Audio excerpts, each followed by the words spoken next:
Hello friends, welcome back to my channel Kordi family blog. तुम्ही बघू शकता मी किती छान असा इथे डान्स करत आहोत. तुम्हाला समोर समजेलच की आम्ही कुठे आणि कशासाठी इथे डान्स करत आहोत. म्हणून व्हिडिओ एंडपर्यंत नक्की बघा आणि समोर तुम्हाला समजेनच की हा बर्थडे कोणाचा आहे. आम्ही बर्थडे पार्टीमध्ये डान्स करत होतो आणि बघू शकता हे आमची सोसायटीमधले सगळे मेंबर्स आहे आणि यांच्यासोबत आम्ही डान्स करत होतो.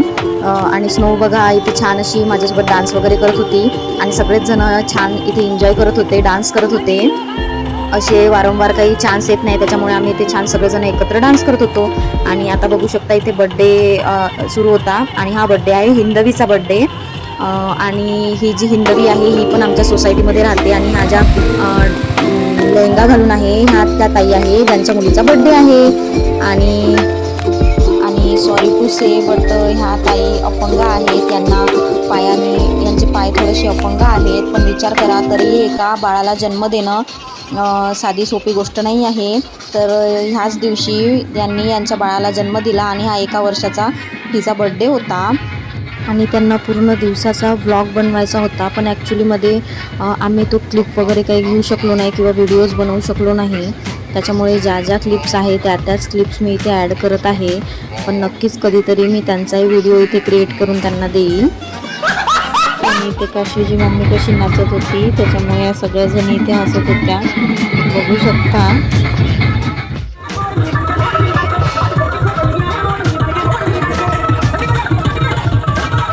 आणि इथे बघू शकता याश्वी आणि काशवी कशी छान अशा डान्स करत होत्या. त्याच्यानंतर आम्ही इथे छानपैकी खूप जास्त असा इथे एन्जॉय केला आणि छान आम्ही डान्स केला.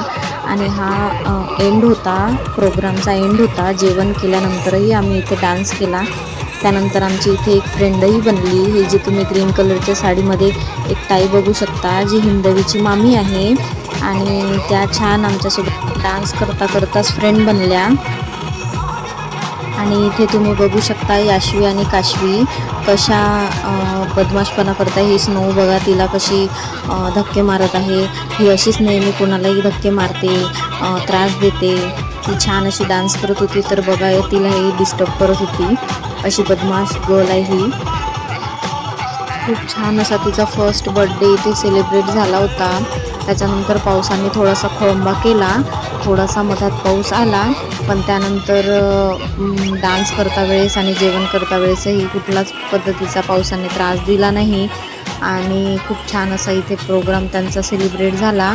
आणि खरंच त्यांना हँड्स ऑफ आहे की खरंच इतकं त्यांना म्हणजे शरीराचा प्रॉब्लेम असून देखील त्यांनी एका बाळाला जन्म दिला, त्या बाळाला त्या सांभाळत आहे. खूप मोठी गोष्ट आहे. नेक्स्ट डेला काय मग होता पोलिओ आणि त्या दिवशी स्नो आणि स्नोचे पप्पा गेले होते पोलिओचा डोस घ्यायला. तर बघू शकता स्नोनी अशी छान अशी रील इथे बनवलेली होती आणि स्नोचे लास्ट इयरचे पण फोटो आहे फर्स्ट डोसचा. तर बघू शकता इथे स्नो अशी फर्स्ट डोस वगैरे घेऊन आलेली होती. त्यानंतर दुसऱ्या दिवशी स्नोच्या पप्पांनी मला अशी छान अशी खूप सुंदर अशी मेहंदी काढून दिली. तुम्ही समोर अशी बघू शकता. पप्पांनी फर्स्ट टाइम मला मेहंदी लावून दिली. 9 ते 10 वर्षाच्या नंतर पहिल्यांदा मला स्नोच्या पप्पांनी एवढी छान अशी फर्स्ट टाइम मेहंदी लावून दिली. बघू शकता किती सुंदर अशी मेहंदी लावून दिली. आणि अशी वेळ आलेली आहे शेवटी आज मला यांच्या हातातून मेहंदी लावून घ्यावी लागली. आणि बघू शकता खरोखर किती सुंदर आणि किती परफेक्ट अशी मेहंदी लावली आहे. आणि मी असं म्हणू शकत नाही की तुम्ही DM करावा कारण हा मेहंदी आर्टिस्ट फक्त 7 आणि असे कैय जन्मासाठी मीच बुक केलेला आहे. तर बघू शकता म्हणूनच मी नेहमी म्हणते की हा माझा मिस्टर परफेक्ट आहे. वडाचा साक्षीने घेतला प्रेमाचा ध्यास, सावित्रीच्या निष्ठेचा आजही आहे सुवास. 7 जन्माचीच साथ, विश्वासाचा धागा, सुखदुःखात सोबती हाच जीवनाचा जागा. आम्ही सर्वजण सजून धजून आणि छान अशी तयारी करून इथे आलेलो होतो पूजेसाठी. एक ताई होती, ती म्हणाली काय आहे वटपौर्णिमा यात, ही एक अंधश्रद्धा आहे. मग मीही तिला म्हणाली बघ तुला सांगते, पूजाच करायची आहे तर आपण आधीपासून आंबा, फणस, जांभूळ किंवा बाबळीचे पण पूजा करू शकलो असतो, पण त्याची का नाही, तुला माहिती आहे का? तर ती म्हणाली मला काय माहिती. मग मीही तिला म्हणाले बरं पण हेही माहीत असेलच, वडाची पूजा करताना ज्येष्ठ पौर्णिमेलाच का करावी, श्रावणी किंवा माघ पौर्णिमेला का नाही.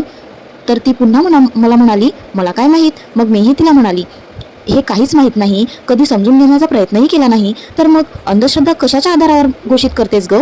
मग बिचारी जवळ काहीच उत्तर नव्हते. तसंही अनेकांजवळ नसतेही. शेवटी म्हणाली तूच सांग.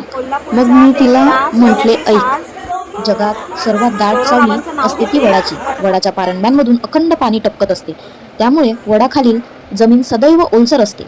यासाठी वडाची सावली अद्भुत गुणकारी आहे. सांगताना सुभाषितकारही म्हणतात, उपादेक वटच्छाया तथा मृद निर्मितम गृहम शीतकाले भवदुष्ण उष्णकाले शीतलम. अर्थात विहिरीचे पाणी, वडाची सावली आणि मातीचे घर उन्हात थंड तर हिवाळ्यात गरम असते. या तिन्ही युक्त गोष्टी आधी कूलर, AC यामुळेच आपल्याला लागत नव्हत्या. आता वडाचे वैज्ञानिक वैशिष्ट्य.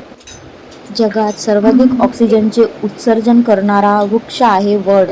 ज्येष्ठांच्या जीवघेण्या घुसमटीत उन्हात लाकडे तोडण्यास गेलेला सत्यवान ऊन लागून पडला.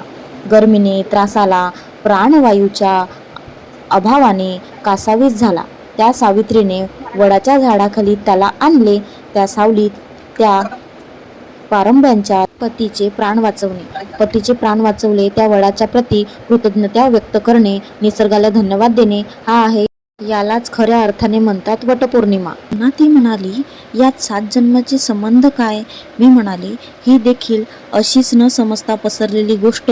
7 जन्माच्या पुढच्या जन्मांशी काहीही संबंध नाही. हा जीवनशास्त्रीय विश्लेषणाचा भाग आहे. जीवनशास्त्र सांगते, संपूर्ण शरीरातील सगळ्या पेशींचे परिवर्तन व्हायला काळ लागतो, 12 वर्षे. म्हणून तर तप 12 वर्ष. नवीन तयार होणारी प्रत्येक पेशी तपपूत असावी म्हणून 12 वर्षे तपश्चर्या. 12 वर्षात सगळ्या पेशी बदलतात, जणू पुन्हा पुनर्जन्म. सगळ्या नव्या पेशी, नवा देह. असा 7 वेळी जन्म, अर्थात 12 × 7 = 84 वर्ष पूर्वी विवाह व्हायचे. 16व्या वर्षात त्यावेळी नववधू प्रार्थना करायची, 7 जन्माची सोबती असू दे, अर्थात पती 16 + 84 = 100 म्हणजे 100 वर्ष जगू दे. शतायुष्याच्या प्रार्थनेसह निसर्गाच्या कृतज्ञतेचा सोहळा आहे. वटपौर्णिमेला सावित्रीला हे वटमहात्म्य माहिती होते, म्हणून तिचा सत्यवान वाचला. आणि आपल्यालाही याचं महात्म्य आता समजलं, तर आपण प्रत्येक वर्षी असंच वटपौर्णिमा करत राहू. आणि माझा व्हिडिओ खरंच नक्की आवडला असेल तर लाईक, कमेंट, शेअर, सबस्क्राईब नक्की करा.